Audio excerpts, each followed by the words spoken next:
aqui sobre o básico da fisiologia cardiovascular. Peço licença para vocês que eu só vou recordar, porque a gente já viu lá na frente. Bom, esses são os tópicos, a agenda que eu queria conversar com vocês. Vamos seguir o fluxo do sangue, desde que ele sai do coração. Só lembrando, tudo que a gente vai ver aqui só tem uma função, que é manter o fluxo contínuo para o tecido periférico. Mas o que a gente vai passar, essa transição do sangue do coração para o sistema arterial, é o acoplamento intercortecal. Vamos focar nisso. Depois, vamos falar rapidamente um pouco que a gente conhece sobre o acoplamento entre artérias e microcirculação, propriamente dito. Depois, um pouco sobre retornos. Claro que cada um desses temas provavelmente vai ser explorado de forma individual nos próximos cursos, tá bom?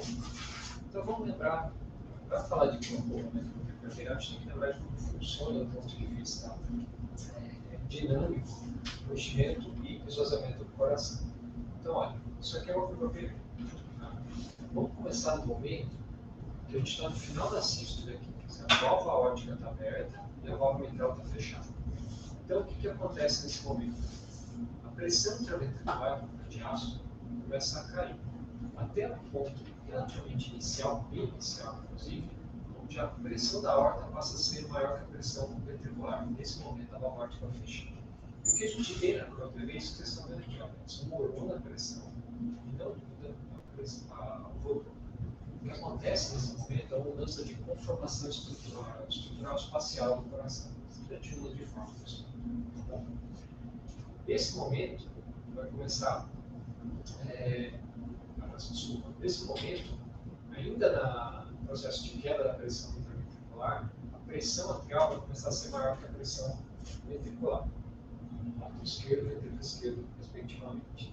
Nesse momento, abre a válvula mitral e a gente vai ter as três fases do enchimento aqui. Tá? E é isso que a gente está vendo aqui. Tem uma discreta elevação da pressão no ventrículo normal, claro, com um ganho de volume. Chegando aqui, a gente saiu lá do volume sistólico final e agora a gente está no volume diastólico final. Essas duas arestas que a gente percorreu até agora. Então, nesse momento, começa a contração ventricular propriamente dita. Então, uma vez que a gente começa a contração ventricular, começa a subir a pressão dentro do ventrículo, vai ter um momento intermediário bem inicial, onde a pressão ventricular é maior que a pressão atrial de novo, a válvula mitral vai fechar, tá? E essa é uma fase de contração isovolumétrica do coração. A gente tem um ganho bem grande de pressão, um ganho de volume. Mais uma vez, o coração só vai mudar de forma. Tá? Não vai mudar o volume. Se mudar por causa da necissitação, da mudança de volume do coração. O que acontece, mas do ponto de vista prático, é desprezível para a gente. Bom, e aí, ainda na elevação da pressão ventricular, em determinado momento a pressão ventricular vai ser maior que a pressão da aorta, a válvula aórtica vai abrir, e a gente vai ter uma fase sistólica propriamente dita, eu sei que vocês estão lembrando aqui. Na fase de enchimento ventricular, a gente está colocando três fases: enchimento rápido, lento e assistencial. Na fase de ejeção ventricular, aqui em cima, estou colocando esvaziamento rápido e esvaziamento lento, tudo num saco só. Certo? Coloquei essas duas tangenciais aqui por um simples motivo. Vamos imaginar que a gente provoca algum grau de obstrução do retorno venoso para o coração.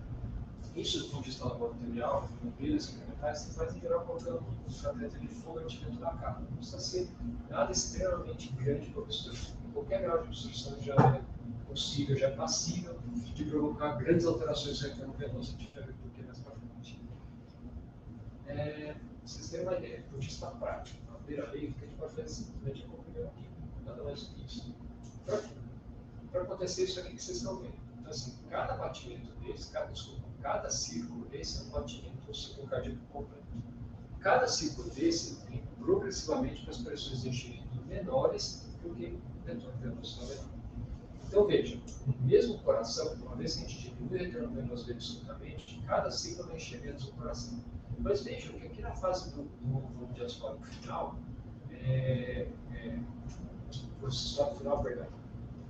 se a gente traçar uma reta, a gente consegue juntar todos os pontos.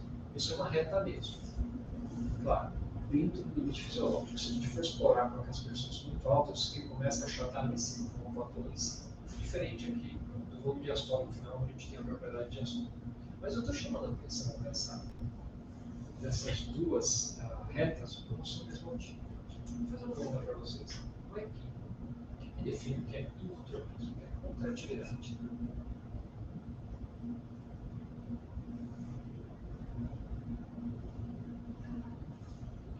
A gente não sei se é bom você responder.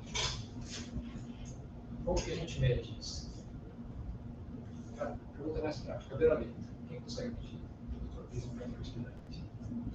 Tem alguma variável que meça isso para a gente procurar? Não, cabelamento não existe. Me fala uma coisa, desculpa. Cuidado, Thiago. O DPDT pode. O DPDT pode te dar alguma ideia, mas o DPDT ele depende de pressão. Para você pôr o DPDT para extrapolar, para medir o que é entropia, você tem que sempre corrigir por pressão fixa, que em geral 5 milímetros por mercúrio. Ou 5 milímetros por mercúrio acima da sua pressão de recurso. Tá bom? Bom, então assim, só lembrar que o inotropismo a gente possui diferente de carga. Então, assim, para medir inotropismo real, o que a gente tem que fazer? Pegar a figura de formação, colocar em cima da mesa, filmar aquilo, estimular para contrair e ver a velocidade de contração. Então, por definição, o que é um inotropismo? É a velocidade de encurtamento de uma fibra sem carga. Primeiramente, não tem como de fazer isso. Então, alguém com o coração batendo, tem como fazer isso? Não tem. Mas aí vieram esses 3 pesquisadores, apesar do nome oriental, propriamente dito, os 3 são radicados nos Estados Unidos. Tosuga, Sagawa e Sulagawa. O que eles mostraram de coisa interessante? Quando a gente pega a tangente desse ângulo, dessa reta, tá? Essa reta ficou conhecida como a elastância sistólica final. Por quê? Porque aqui a gente está no volume sistólico final, um ambiente de maior endurance, de maior, não sei a palavra certa, mas de maior, isso, uma palavra até meio chuva, mas maior dureza da eletricidade. Tá?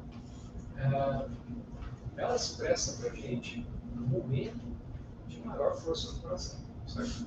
Bom, enfim, mas enfim, o ângulo do Suga-Sugawa e Sulagawa, essa tangente, ela, quanto maior essa tangente, quer dizer, quanto mais tende a ficar 90 graus, deixa eu fazer um traço, deixa eu ver, tende a ficar 90 graus isso aqui, maior é a condutividade do coração.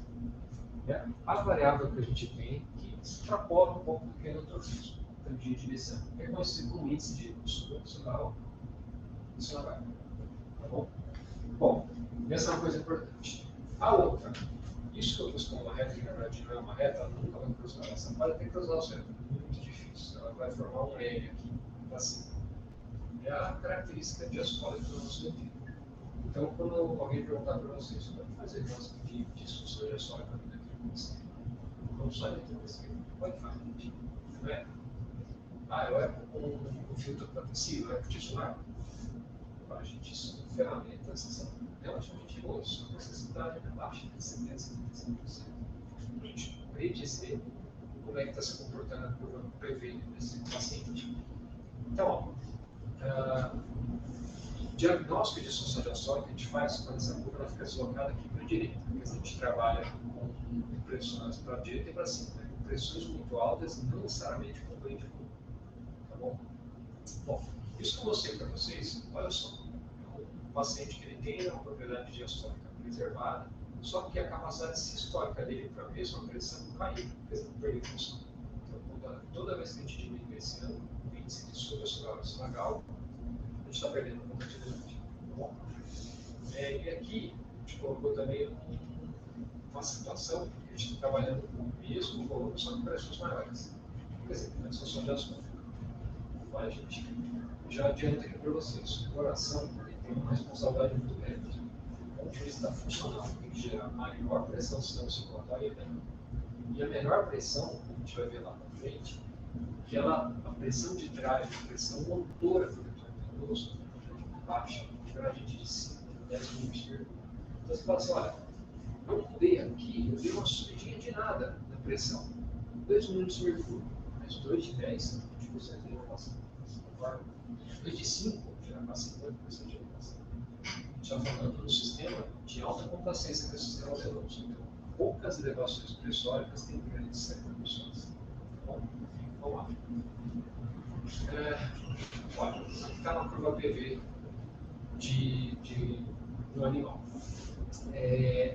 Essa área aqui dentro, baixo, por definição, assim, só lembrar que trabalho é força vezes distância quando a gente fala em dois planos. Quando a gente fala em três planos, força é a pressão, distância é a volume. Então, a área dentro da curva PV é o trabalho realizado pelo coração na sua atividade dinâmica.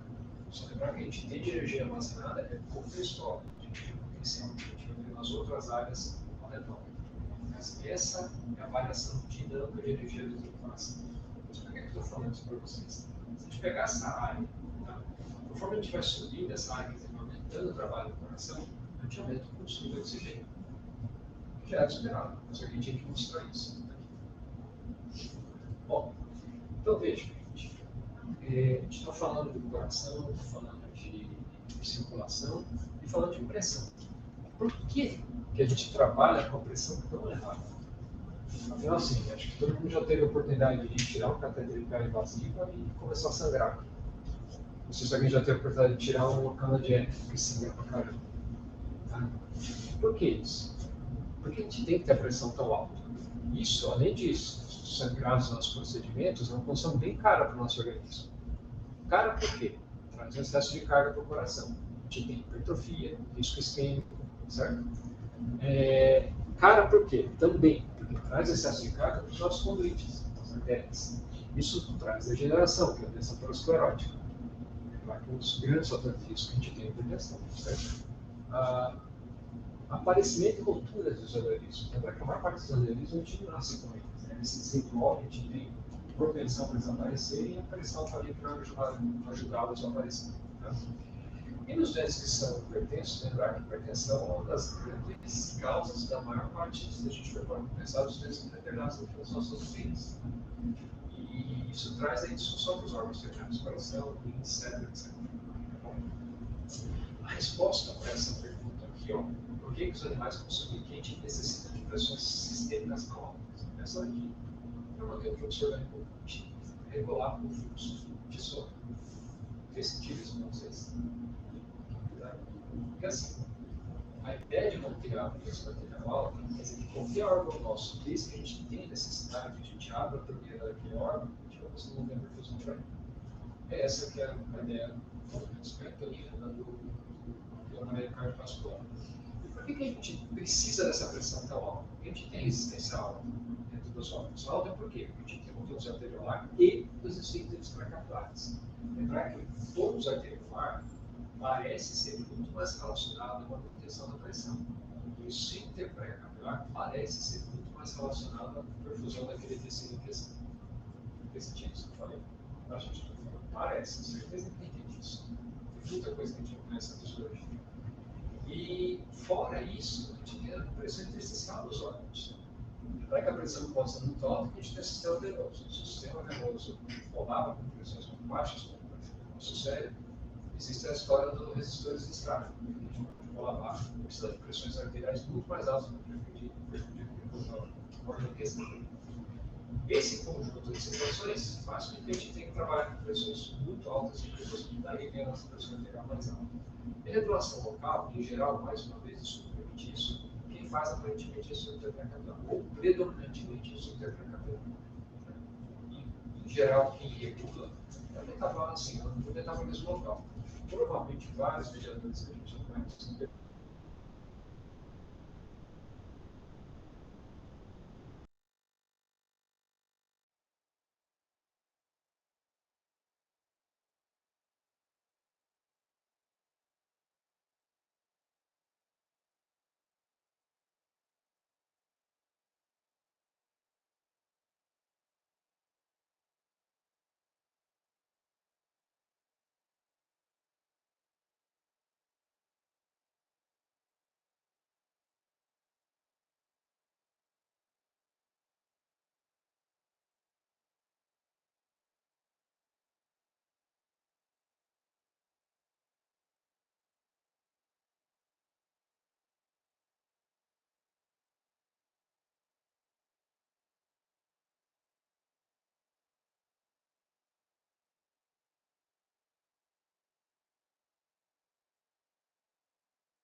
Oi?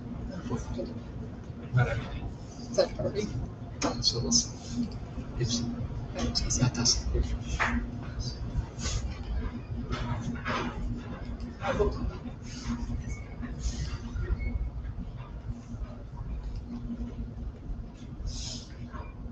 Vamos lá.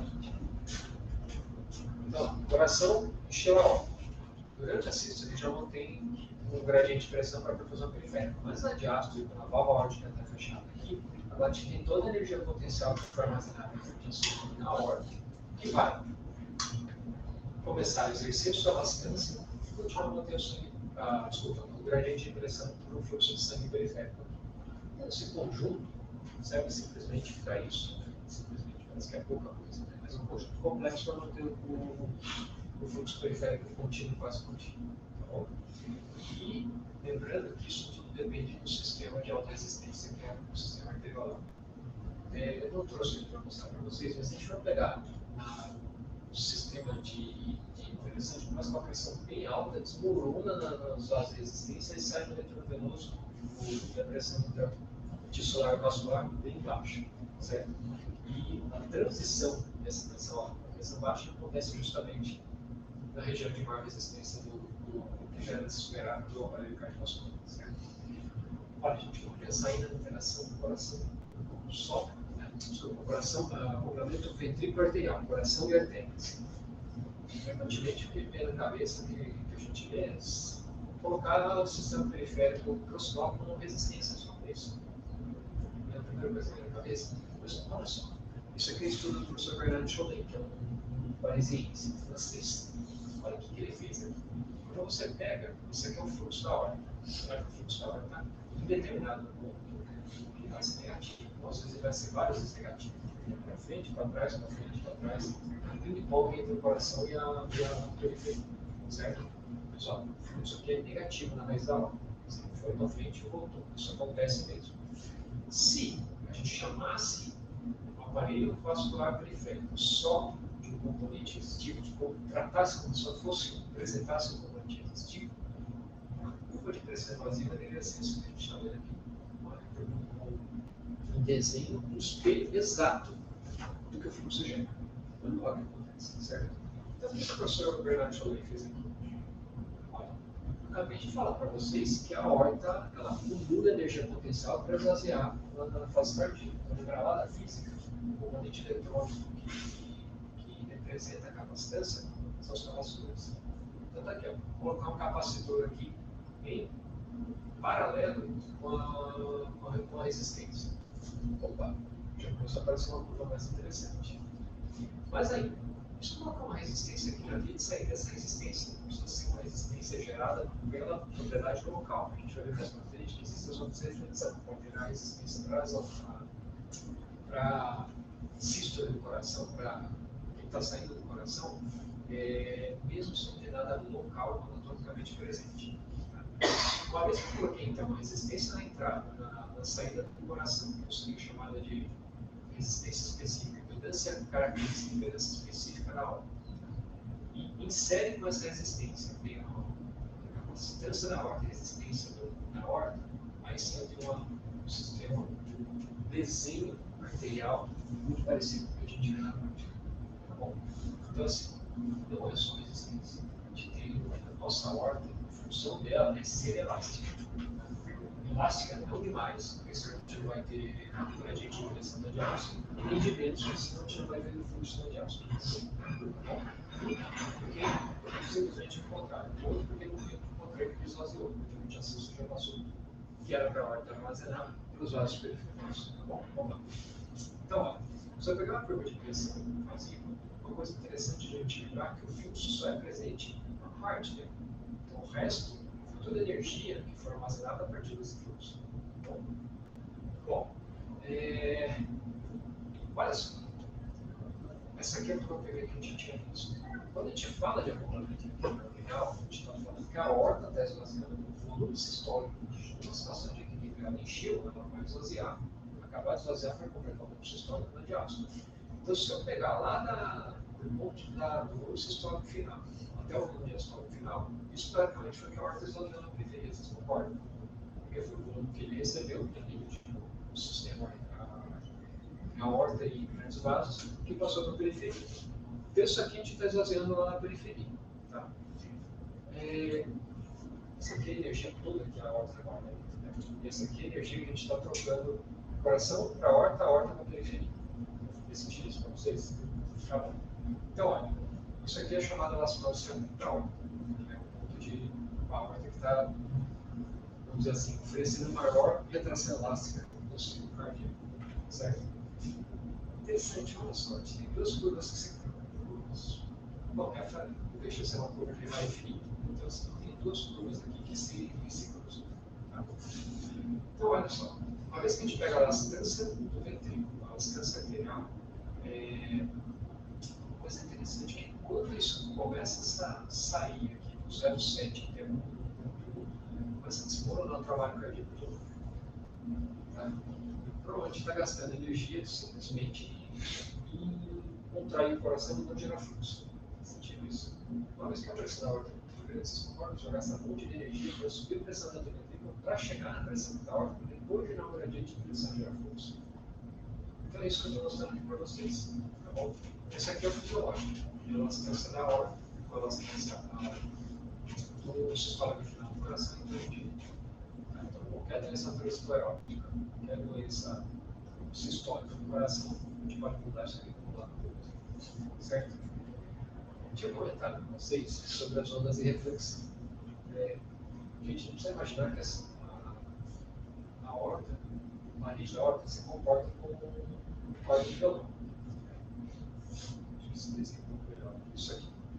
Se eu der um peteleco que estiver muito esticado, vocês concordam que ela vai vibrar para caramba, várias vezes vai vir.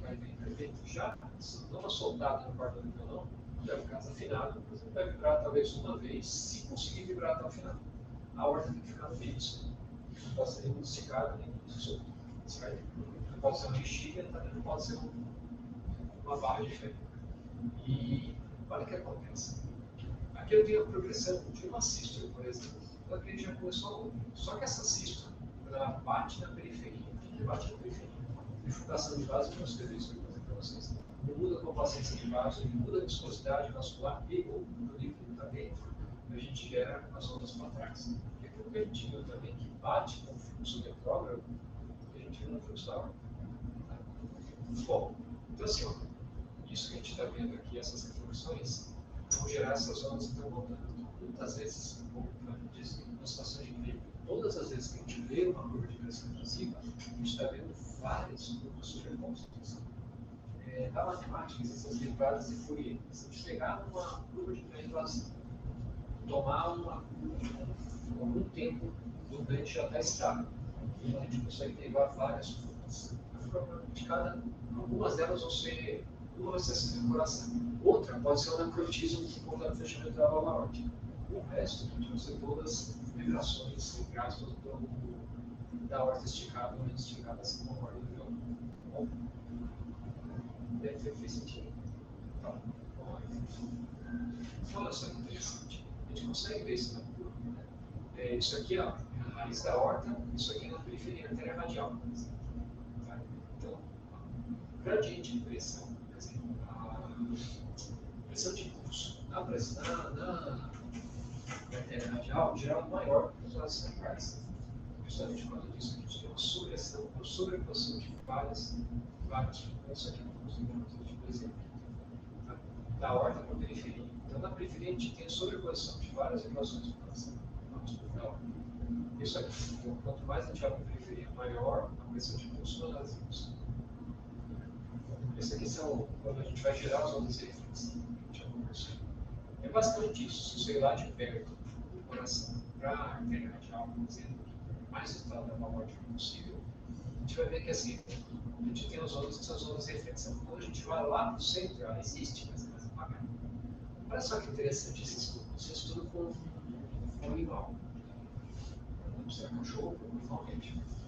E que eles sangravam de mão. Isso aqui é a curva. Isso aqui é o contrário. Aqui é da válvula aórtica para cima da periferia. Olha só, conforme foi sangrando o animal, começou a aparecer um vale inicial aqui. Provavelmente, isso aqui chama de pressão aumentada. A gente calculou isso aqui. princípio de impureza, entre aspas, da ordem, que inclusive grandes corpos de hipertensão arterial, eles são os grandes preditores de sobrevida e lesão de órgão só. Bom, olha só, apareceu então aqui uma onda acessória. Veja que o decaimento da pressão aqui está muito mais leve. Tá? Porque provavelmente ele tinha uma sistose para encher a horta. Aí quando eu tenho uma mais animada, veja que essa primeira curva aqui desapareceu. Vou tocar em rápido porque isso vai aparecer também. Bom, olha só, vamos supor que aqui eu tenho uma curva de pressão volume normal da horta. Se eu pegar um doente que seja por conta das alterações escolásticas da horta por conta das sepsis, ou por conta de drogas que a gente está usando, essa curva ela veio para a esquerda, ou seja, a mesma quantidade de volume gera muito mais pressão. Então, esse desenho, na verdade, é o professor Sheldon Mayer. Aqui ele está mostrando o envelhecimento. Troquei o envelhecimento numa situação onde ele pode acontecer. A gente pode envelhecer a horta por alguma doença. Você já viu o pós-operatório de doente que secou a horta, foi lá e colocou um stent na horta. Sei lá, se não for bem. Quando você estiver na de violentina, você tenta fotografar a pressão invasiva antes e depois que voltar a cirurgia. Eu vou até mostrar para vocês depois. O que a gente fez com esse dente? A gente trouxe ele daqui para cá, concorda? Então, olha só. Aqui tem outro conceito interessante. Para o mesmo volume histórico, eu posso ter pressões muito diferentes. Da expansão da horta, fora o tônus arteriolar propriamente dito. Tá bom? Mas enfim, eu queria mostrar isso aqui. Conforme a gente vai vindo para a esquerda aqui, a gente vai endurecendo a aula. Isso aqui são alguns exemplos. Tá?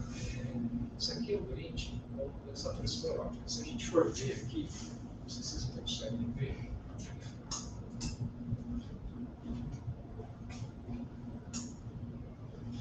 Tem vários detalhes na curva. Não sei se vocês conseguem ver até melhor que eu, porque já está nesse. Então, tem vários detalhes descendo da curva. Isso aqui é um paciente grupo, uma doença arterial periférica, anteriorar periférica, com vários detalhes também. Olha só, várias suas escadaria, certo? Bom, isso aqui é um doente hipovolêmico. Então, olha, aqui embaixo, primeiro, a gente tem uma variação com a ventilação mecânica que é bem chamativa de atenção. Outra coisa, o decaimento da pressão, o enchimento da horta foi bom. E a ponto do dicrotismo ele desmoronar aqui para baixo. Uma vez que ele deu para o dente, olha só, ele subiu aqui de novo. O decaimento da pressão já não é mais tão médio, porque agora encheu a horta, propriamente dito, a gente tem volume sistólico para encher a horta. Tá bom? Isso aqui é só para mostrar uma coisa para a gente. Isso é um dente hipovolêmico, porque ele recebeu 250 ml de volume. Então, assim, conforme ele sair daqui para essa fase, isso aqui são acho que 15 minutos, são 10 minutos de intervalo, cada um desses estágios aqui. Então, se a gente for reparar, não só a pressão está maior, mas se for pegar aqui a pressão de pulso, essa histórica, a histórica, ela aumentou pra caramba. Isso aqui é a expressão da pressão de pulso. Então, isso aqui também. Apesar de a pressão subiu, mas a pressão de pulso não subiu. Isso representa a elevação do pulso histórico, provavelmente. Mas poderia não subir também. Deixa eu só fazer uma comparação aqui. Provavelmente vocês vão passar um momento aí da vida e vocês vão ver acontecer a seguinte situação. Deixa eu colocar essa situação. Aqui a gente está falando de propriedade elástica da horta. Depois vamos falar de impedância da horta com o tendente dela, quer dizer, corrupção. Vocês imaginam o seguinte: depois eu vou fazer um paralelismo com a ventilação mecânica. Se a horta, você tem um paciente que tem um choque cardiogênico, perfeito. Aí você vai lá e dá volume para ele. Quando você deu volume para ele, a pressão subiu. Por que a pressão subiu?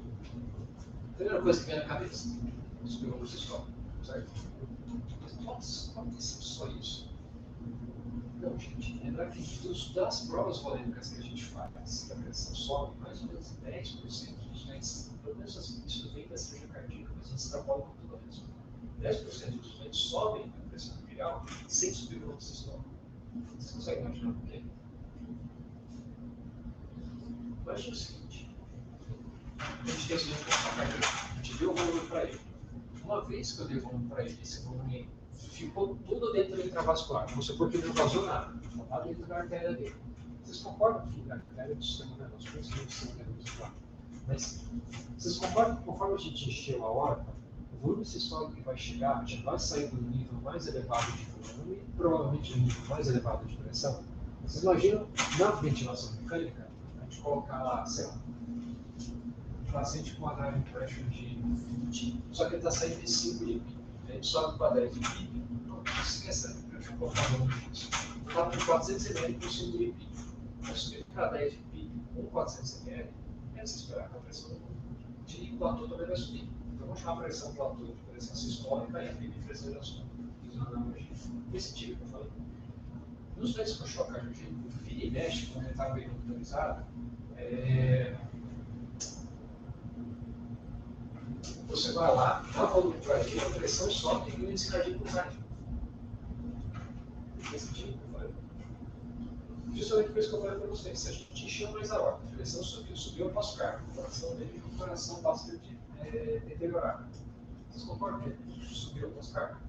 Pode cair o sistólico. Então, não acho estranho isso acontecer. Isso pode acontecer. O que vai acontecer com a perfusão? Eu não sei. Só na hora que a gente vai saber. Bom, perfeito. Esse aqui é o exemplo que eu falei para vocês. Um paciente que liberou um state de alfa. Tá? Olha só que interessante. Ele tinha essa curva aqui de baixo, a preta. Tá? Aí, assim que liberou o state, virou essa azulzinha aqui. Então, olha só, subiu a pressão sistólica. Desse tipo. Você perdeu a elastância da horta, perdeu a complacência, então o volume que você põe dentro dela vai gerar muita pressão. E desmoronou a pressão diastólica, esse tipo. Boa parte do volume que você colocou lá para dentro não foi armazenado na horta, foi passado já para muita circulação. Então, na diástole, já vai ser menor e pouco a horta, muito elastante e pouco complacente. Isso é sentido com desmoronamento da pressão diastólica. Tá? Então, reparem quando vocês verem um paciente que tem pós-operatório, você tiver a oportunidade de ver essa carga de principalmente existencial, isso que acontece. Frequentemente ele é bem chocado. Bom, acho que só para mostrar aqui. A pressão subiu, desceu e o decaimento do seguinte. Isso aqui é doente com amigo glicemia. Mas, gente, tudo isso aqui são doentes que existiram aqui, não pus aqui, mas ela vai funcionar com Covid, sensacionalista. Acho que eu vou usar um pouquinho do profissional. E aqui está bem hipotenso doente. Um nó de crótico muito baixo, desmoronando a face descendente aqui em direção ao dicrotismo. Uma vez que ele fez um bolo de noradrenalina, e olha só o que aconteceu, a pressão subiu para caramba. O dicrotismo foi lá para cima, tá? E ele apareceu um pouco mais precoce, certo? Olha, gente, por que aqui está desmoronando? Aqui para baixo, a resistência era muito baixa.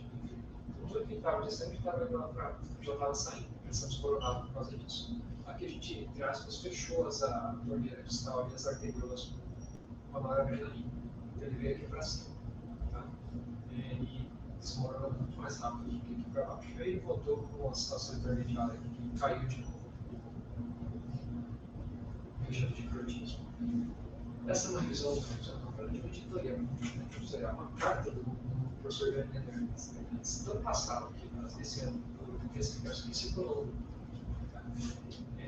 Só para mostrar para a gente algumas coisas. Uma é isso do dicrotismo. Quando a pressão, a resistência é muito baixa, ele desmorona, vai lá para baixo. Quando a resistência é muito alta, ele vem para cima. Tá? E outra coisa, mais uma vez, olha, isso aqui são as ditas derivadas de fluido. A gente tem uma curva de ganho-nocivo, duas ondas ciclistas. A verde é que está indo para a periferia e a azul é que está voltando da periferia em direção ao coração. Então, sempre, olha, gente, Aqui os nossos monitores têm a escala real. Então a gente vai lá e aperta a escala real. É legal isso? Mas a gente perdeu um dado que ela dá para a gente que é fundamental, o segmento visual que vai começar. Então você pega um dente, deixa lá uma escala fixa de 120, ele está lá com uma espícula só. O dente que ele tem, provavelmente, como vocês estão falando, a gente baixa uma periferia totalmente aberta. Vocês concordam? Aí conforme o tempo vai passando, vocês vão ver que vai aumentando a área embaixo. Isso é coisa importante. Quer ver? Outra coisa. Se você sai do paciente não fica com um dente que já tem uma insuficiência cardíaca grave. Só lembrar que quando a gente fala de choque cardíaco, a primeira coisa que vem na cabeça é infarto. Lembrar que 60% dos dentes do mundo que estão no tempo de choque cardíaco já tinham doença cardíaca, disfunção prévia, quer dizer, foi evolução do paciente crônico. Mas enfim, aí assim, o dente está com 50 de pele invasiva, de PAE, né, com a pele invasiva. Está conversando com vocês, bem perfundido. O que vocês pensam de 50 de PAE? Urinando, coloca. Não sei se você já conhece o dente antes. Possivelmente que ele tinha 35 pele, que realizava 35 pele. Foi para casa desse jeito. Mas enfim. Por que eu estou falando isso? Você pega na curva de pele invasiva. Vocês imaginam, você tem um dente com a curva dessa. Um dente que tem a área embaixo da curva muito pequena. A área embaixo, quais são os determinantes da área embaixo da curva, gente? São dois. Todo mundo já, acho que vocês já passaram na régua, aqui na marca, alguém já deve ter visto lá o volume view, o track, a mensuração do papel de pulso cardíaco.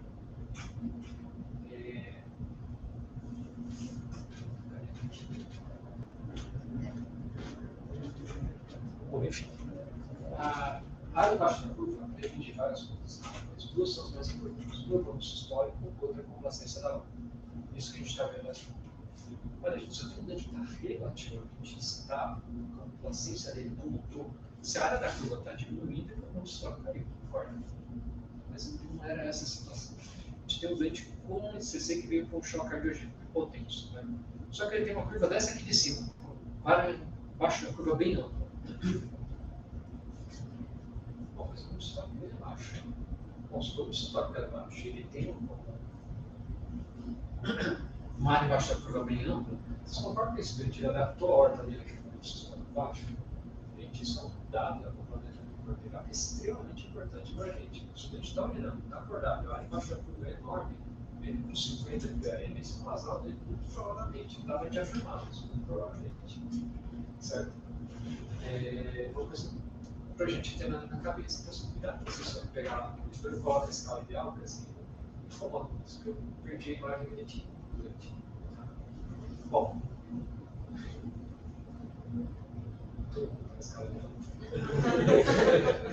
tá bom. Isso aqui é só, quando ele despertou, o que acontece assim, só com as cargas simpáticas, que olha só, com o aumento da elastância da horta, o cortiço foi lá para cima, só para mostrar isso aqui. Bom, gente, então assim, deixa eu mostrar um pouco disso, esse melhorar assim. Quando a gente fala de acoplamento ventricular, gente, então, o acoplamento ventricular significa a capacidade que o nosso sistema cardiovascular tem de transformar o fluxo pulsátil de que forma? Durante a sístole, gerando o fluxo e armazenando essa energia também da sístole para esvaziar com energia potencial, para esvaziar essa energia na diástole, certo? No fluxo complexo, certo? Bom, vamos lá. Agora, vamos falar um pouco de acoplamento entre o sistema arterial e o microcirculatório. Para a gente ninguém vai ensinar isso, mas isso existe. Se eles for bem dissonante em alguns pacientes. Olha esse paciente, isso aqui é uma descrição das primeiras expressões de microcirculação do Lancet, tá? Dos holandeses. Esse paciente, essa situação, tipo choque circulação, certeza disso que eu estou falando para vocês. Isso aqui é a microcirculação pela STF, muscularizada, que ela incide a 45 graus de baixo, ou sei lá, qualquer superfície, uma estomia, por exemplo, da microcirculação do intestino. E ele reflete para um ressoador central, quer dizer, ele entra a 45 graus ali 90 graus a reflexão dos vasos. Então, vocês estão vendo aqui o fluxo bem não contínuo, G em volume, não sempre por causa de volume. A gente, o pessoal não faz isso. Tá? Nessa situação, a expressão talvez com o paciente está 90 de pressão sistólica, gradiente de pressão central periférica 35,6 para 29,4. Só lembrar que os holandeses que trouxeram a ideia de animar os pacientes com vasodilatador. E assim, pelo menos no caso do professor Baker, eles recebem a receita, ficam potentes pela articulação periférica, mas infelizmente não tem impacto nenhum sobre a vida. Então, só para mostrar, em que os programas de hidroxeria, apesar de não ser o mesmo campo, melhora bastante visualmente, o fluxo sublingual, a microcirculação. A frequência cardíaca caiu, a pressão caiu, certo? E diminuiu o gradiente de temperatura.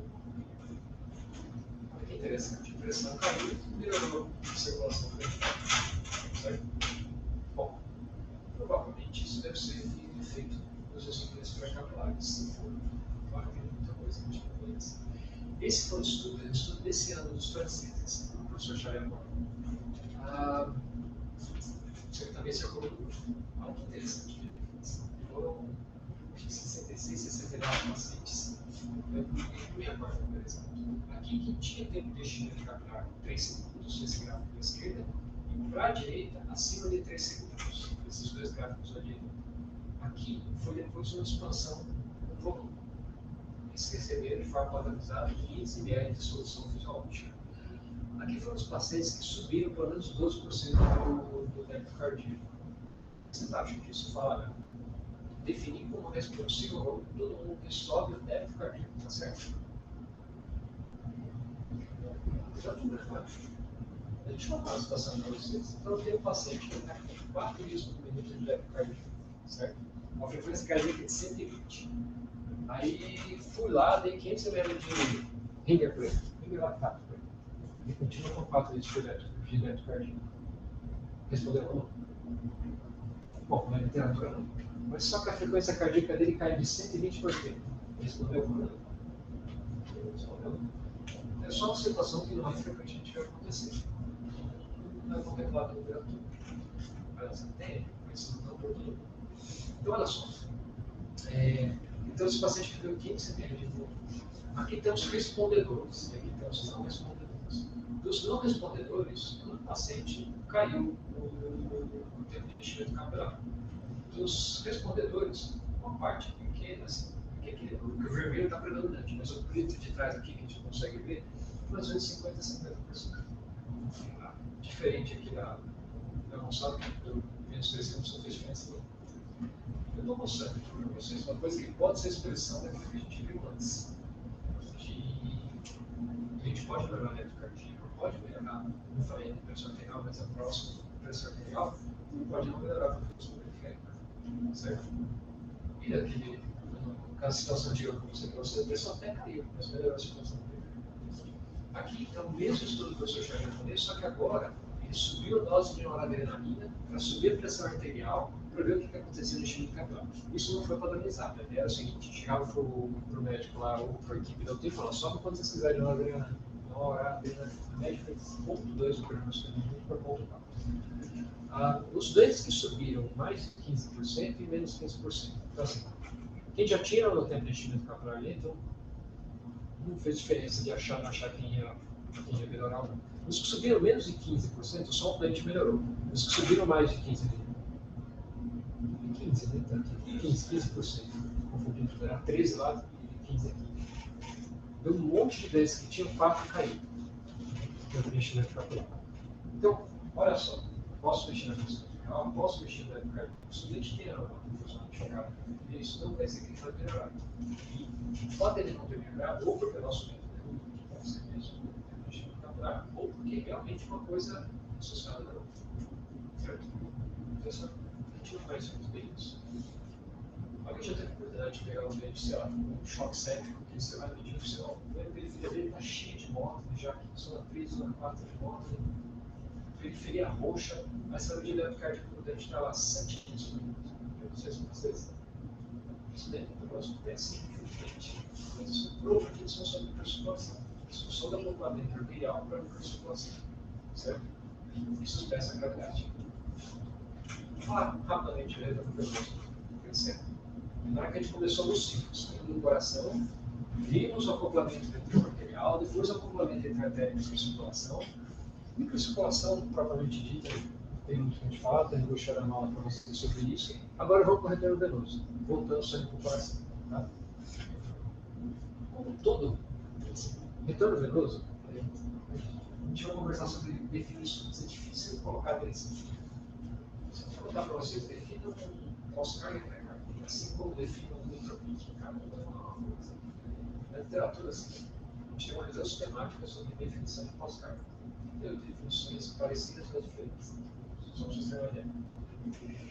Então, assim, vamos chamar de pré-carga aqui o retorno venoso. O retorno venoso é um fluxo. Uma vez que ele é fluxo, ele depende de um gradiente de pressão e uma resistência. Certo? Bom, então vamos lá. Que pressão diferencial é essa que gera o fluxo do retorno venoso? O que vem na cabeça de vocês? É a PVC? O que é a PVC? Vocês falam. Bom, vamos ver esse desenho. Aqui está o coração, aqui está o sistema arterial, aqui está todo o sistema escuro. Vou passar para frente de volta. Depois para frente de volta. Onde a gente mais armazena sangue do nosso corpo? Dentro do aparelho cardiovascular. Tá? O sistema venoso. Aqui está armazenando 70% do nosso sangue. Não é só na veia cava, nas renais, nas ilíacas, não. Estou falando de todo o vaso de pelo menos 1 milímetro para frente, vaso venoso de 1 milímetro para frente, onde a gente armazena 70% do nosso corpo. É um sistema de baixíssima elastância, altíssima complacência, certo? E cabe muito volume sem gerar grandes pressões. Isso aqui que a gente está vendo, que essa figura está mostrando para a gente. Aqui tem um conceito, gente. Todo mundo lembra o que é volume estressado e volume não estressado? O que é volume estressado e estressado? Mas eu já disse aqui. O que é volume estressado? A gente ocupa espaço. O que é volume estressado? O que interage com a parede do seu continente para gerar pressão e, consequentemente, gerar, se gera pressão, pode gerar gradiente de pressão, pode gerar fluxo. Certo? Então, assim, o volume não estressado é aquele que preenche o volume só com o espaço. E o estressado é que a partir daquele volume que já cheguei no topo do não estressado, vou gerar fluxo de laterais. Tá bom? Então, a quantidade de volume não estressado no nosso sistema nervoso é enorme. Nossa grande reserva, nosso grande fósforo de sangue. Tá bom?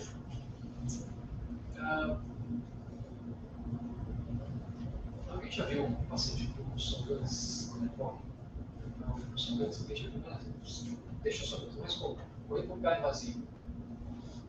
Assim que o dente parou, assim escolhido. Pressão média dele é zero. Por quê? Era para ser zero? Não era para ser zero. Aquilo que vocês estão vendo ali é a pressão de fluxo zero. A pressão circulatória média. Exatamente isso que eu estou querendo definir aqui para vocês. Se a gente parou a ação, 70% ali, 70% a 80% do nosso corpo está depositado no sistema venoso. O resto está no sistema arterial. O sistema arterial vai contrair, vai passar ali mais ou menos de 2 a 4 metros por quilo. Para o sistema venoso, que é extremamente complacente, não vai ligar muito para esse volume, vai acomodar aquele volume, e assim, a pressão de todo o sistema vai ser uma só. Arterial, venoso, microcirculatório, coração, tanto faz, a mesma pressão, certo? Essa pressão de fluxo zero, essa pressão que provavelmente expressa essa região de depósito. Esse tipo isso. Essa é uma região de alta complacência. Por mais que eu tenha passado todo o sangue arterial para essa região, essa distensão, sendo de muita complacência nessa região, vai fazer diferença na pressão se fizer o que é. Então, vocês concordam que é a região mais distal do sistema venoso do coração? Então, essa deve ser a maior pressão do sistema venoso, concorda? Para empurrar o sangue para cima para voltar para o coração. Então, quando a gente fala de gradiente de pressão para gerar o retorno venoso, a pressão distal é essa pressão circulatória média. Só ver a definição aqui para mostrar para vocês. Olha, essa definição do Guyton, mas quem criou foi o professor Herdstad. Né? Então, assim, pressão com fluxo de zero. É a pressão mais alta do sistema venoso. E ela que gera o gradiente para o retorno venoso. Qual que é o fisiológico dela? Assim, 7 mais ou menos 2. Isso mesmo. De cachorro. Isso perfeito. Parecido com isso. Então, veja só, gente. Vocês concordam que o fluxo do retorno venoso tem que ser igual ao dentro cardíaco? Porque se não for igual, por exemplo, se o dentro cardíaco é maior que o retorno venoso, vocês concordam que deixar diferenciado? Se o retorno venoso é maior que o dentro cardíaco, o dentro de fazer retorno de pouco. Então, assim, tem que ser iguais. Concorda? Então, dentro cardíaco, o pega paciente tem 4 vezes por dentro cardíaco. Essa maior pressão do sistema venoso, de 7 milímetros por curva, ela vai ter que gerar um gradiente de pressão para gerar um retorno venoso de 4 vezes por minuto. Se concorda que o nosso sistema venoso tem que trabalhar com pressões baixíssimas, com eficácia extremamente alta, vai dar para entender que é difícil tratar da reconstrução diastólica. Bom, porque a mortalidade é tão alta deles. Bom, então, assim, o que depende dessa pressão circulatória? Assim, só desculpa. A pressão distal é a pressão circulatória média. E se a pressão proximal aqui? Pressão do lado direito, pô, desculpa. Pressão diastólica ficou. Pressão diastólica do ventrículo, certo? Ó, a pressão, chama a pressão do lado direito. Chama de PVC, fica mais fácil aí. Então, quando a gente fala de PVC, gente, você fala, PVC do dente está baixo. Bom, a maior parte das vezes ainda bem que está baixo. Ela faz parte de um gradiente de pressão, ela tem que ser muito baixa para gerar um retorno venoso. Agora, sim, se ela é baixa, como a pressão circulatória média, muito baixa, quando a gente está hipovolêmico, aí eu pressão. Então, assim, o PVC por si só, para diz uma coisa para a gente. Olha, então, assim, aqui está o complemento. Então, o nosso retorno venoso é a pressão circulatória média menos a PVC sobre a resistência venosa. De novo, vou falar para vocês, gente. Então, deixa eu pensar aqui no coração, na periferia. Esse gradiente de retorno venoso é um gradiente de 5 milímetros por minuto.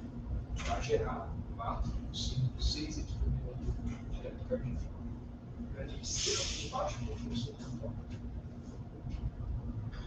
Eu não lembro dessa curva. No seu Guyton. Então, assim, uma vez que a gente pega o Guyton e junta com o autofreno que já está, chega isso aqui. Então, isso aqui é a nossa funcionalidade gráfica do nosso coração, certo? Toda vez que eu subo essa curva aqui, o que acontece? Eu tenho pressão de enchimento baixa, o volume sistólico aqui do chips é maior, porque você quer dividir o coração bom com o coração bom. Pior do que esse aqui em cima. Por mesmo retorno venoso. Se eu der volume para o doente, teoricamente, eu estou dizendo isso aqui pode ir. Mas enfim, isso aqui é só para a gente conhecer que existe. Então, o que é essa tal dessa pressão? A gente só lembrar que esse ponto de inflexão para baixo geral depois a pressão total. Então, só para sentir isso. Por quê? Porque o fluxo aqui do solo.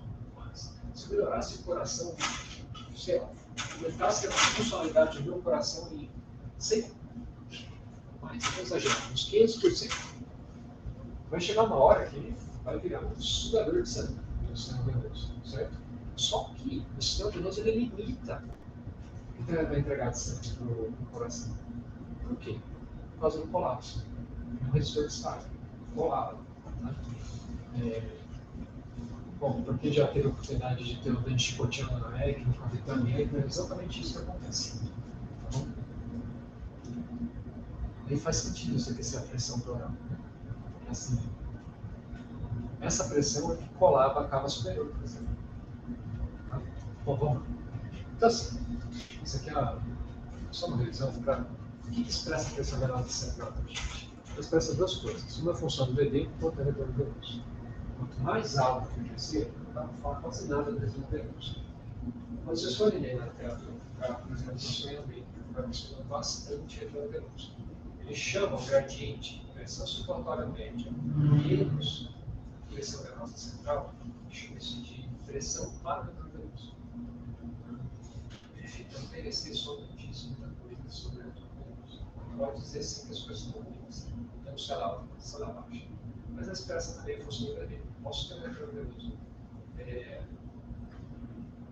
violentamente alto, extremamente turbulento pra caramba, só que com um VD ótimo e a pressão baixa, e vice-versa. Então, só para concluir tudo que a gente falou, a gente deu a volta na parede circulatória da fase sistêmica. Tá? Isso a gente esqueceu a situação pulmonar por conta do circular depois. Então, assim, para que serve a pressão arterial? Para gerar perfusão. Para que serve para gerar pressão arterial? Esse conjunto de coisas aqui, nesse terceiro, é que gera o acoplamento ventrículo arterial. Quando a gente fala de acoplamento ventrículo arterial, o que a gente está falando? Da capacidade do coração de gerar um fluxo. Da capacidade da aorta de receber esse fluxo, passar para frente e armazenar uma parte dele para dar de aço no perfusão periférica. Quer dizer, desculpa, vamos tirar fluxo, fica muito fácil. Vamos começar essa frase de novo. Então, a capacidade do coração de gerar pressão. A capacidade da aorta de passar enquanto o coração está gerando pressão, de passar essa pressão para frente. E armazenar um tanto dentro dela para quando o coração parar de aço e manter a perfusão periférica. Certo? Isso é o acoplamento ventrículo. Um troço fisiologicamente, desculpa, funcionalmente complicado.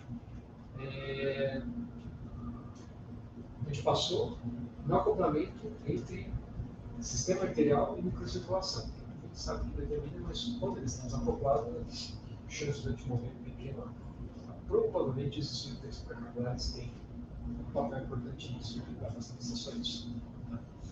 E depois a gente passou no retorno venoso, que é outra situação, do ponto de vista funcional, bem complicada, né? Sensível aí a mudanças. E todo o objetivo dessa fisiologia que a gente conversou, voltando lá para o começo, era manter o fluxo contínuo desse nível. Bom, gente, eu sei que a gente tinha para conversar hoje. Essa é a base de tudo que a gente vai conversar aí sobre aparelho cardiovascular. Vocês têm alguma colocação aí?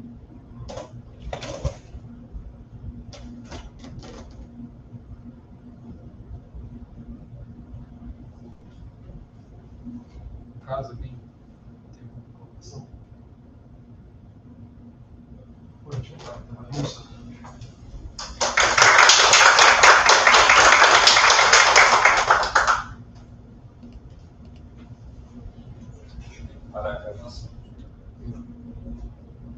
O Pedro já saiu, então.